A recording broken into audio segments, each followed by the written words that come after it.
Bienvenue dans cette nouvelle vidéo de Contre-champ politique.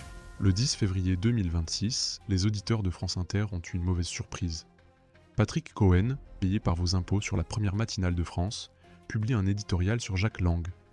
Il le qualifie de plus grand ministre de la culture de la Ve République, alors qu'un email de Jack Lang à Jeffrey Epstein se trouve dans les archives du dossier. En commission, le rapporteur lui lit l'email en direct.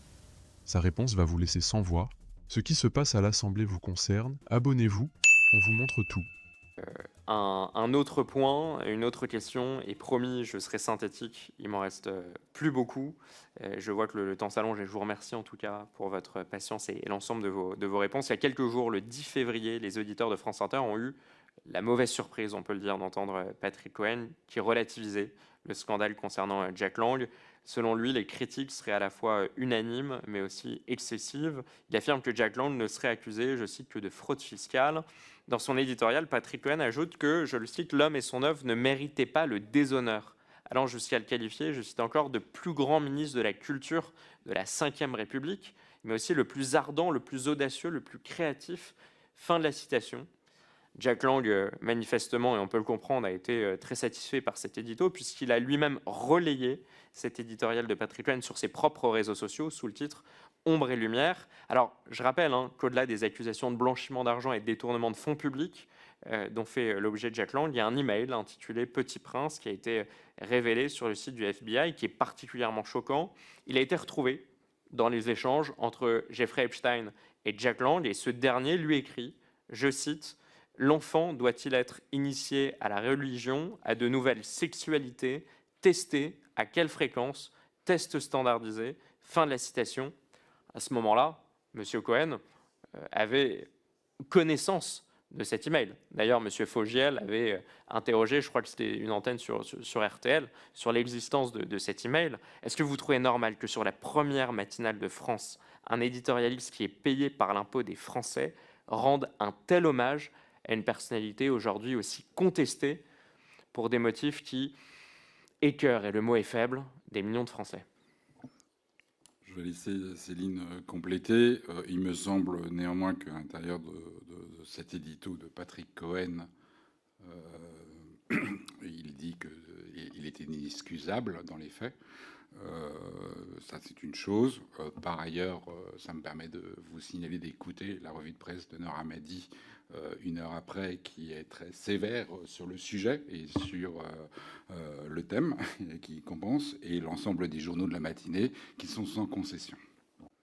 Peut-être si vous pouvez citer, je ne sais pas, ça permettra aussi que les Français qui n'ont pas écouté l'édito, moi je l'ai sous les yeux, mais ça permet de citer en entier, ou si le rapporteur veut le faire, mais allez-y, Mme Pigalle. Mais en l'occurrence, il a été repartagé par Jack Lang sur ses propres réseaux sociaux. J'imagine que si Jack Lang l'avait trouvé offensant ou critique à la mesure des faits suspectés et reprochés à Jack Lang, il l'aurait probablement pas repartagé sur ses propres réseaux sociaux. On peut tous convenir qu'il s'agit d'un portrait qui a été brossé plus qu'élogieux. De l'excuser, pas du tout. Jack Lang a eu le grand tort de profiter de la largesse d'un régicide affairiste et ainsi de se compromettre avec prédateur sexuel qu'une première condamnation aurait dû rendre infréquentable. Mais donc vous ne trouvez rien à redire à cet édito et à cette chronique. Pour vous, le traitement effectué par Patrick Cohen à ce moment-là était un traitement honnête? Je l'ai dit dans mon propos introductif. Les éditos, les gens qui travaillent chez nous sont libres. Il fait un édito, il donne des faits, il donne ses arguments. C'est aux auditeurs de juger. Voilà. Les propos qu'a rapporté le rapporteur ont été tenus dans cette chronique. Monsieur Mellet, vous avez raison aussi de rappeler qu'il est aussi dit dans cette chronique, et monsieur le rapporteur en conviendra, qu'il n'est pas question de l'excuser, pas du tout, qu'il s'est compromis. C'est pas rien de dire qu'il s'est compromis. Voilà, mais c'est important de le dire comme ça. Quand on cite dans cette commission d'enquête une chronique, c'est important de la citer en entier. Ensuite, les Français se feront un avis. Je crois que la médiatrice, d'ailleurs, a été saisie, la médiatrice de Radio France. Et on a eu le plaisir, avec le rapporteur, d'auditionner aussi la médiatrice de Radio France. Et ce sera important aussi de voir comment le moment venu, elle en parle, ce qu'elle en dira. Elle a mis en ligne, j'ai vu, des réactions différentes, controversées, certaines réactions positives, certaines réactions très critiques sur le site de la médiatrice.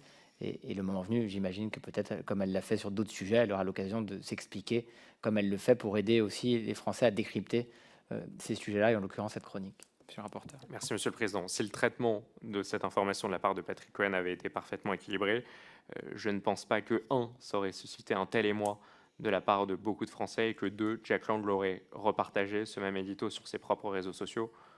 Je pense qu'on peut en convenir. On peut excuser, vous pouvez excuser, c'est peut-être votre rôle, Patrick Cohen, mais ce sont quand même 2 faits qui sont irréfutables. Dites-nous en commentaire ce que vous en avez pensé, et abonnez-vous pour ne rien manquer des prochaines séquences parlementaires. A très vite sur Contre-champ politique.